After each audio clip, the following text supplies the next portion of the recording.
જય માતાજી દોસ્તો, જય શ્રી કૃષ્ણ. અને હું છું તમારો દોસ્ત જયેન્દ્રસિંહ ઝાલા અને આજે હું છું અત્યારે માધવપુર.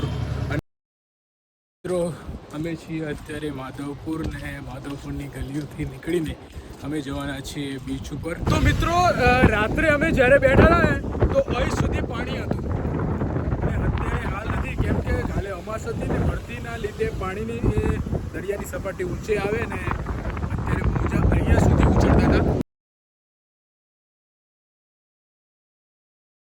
મિત્રો આ બીચ ઉપર નાહવાની મનાઈ છે, કેમ કે આ બીચ છે ને ખૂબ ઊંડો છે, એટલા માટે કોઈ રિસ્ક લેવાનું નથી. આજે બીચ ઉપર ફરવાની તો મજા જ આવી છે, પણ હાલની હાલત કંઈક ખરાબ થઈ ગઈ છે. મિત્રો માધવપુરનો દરિયા કિનારો તો બહુ સુંદર ને સ્વચ્છ છે, પણ અહીંનો દરિયો બહુ તોફાની છે. અવાજમાં તો આજે તકલીફ રહેવાની છે, કેમ કે હવા ખૂબ છે ને અવાજ હું દૂરથી બોલું તો બી અવાજ આવતો નથી.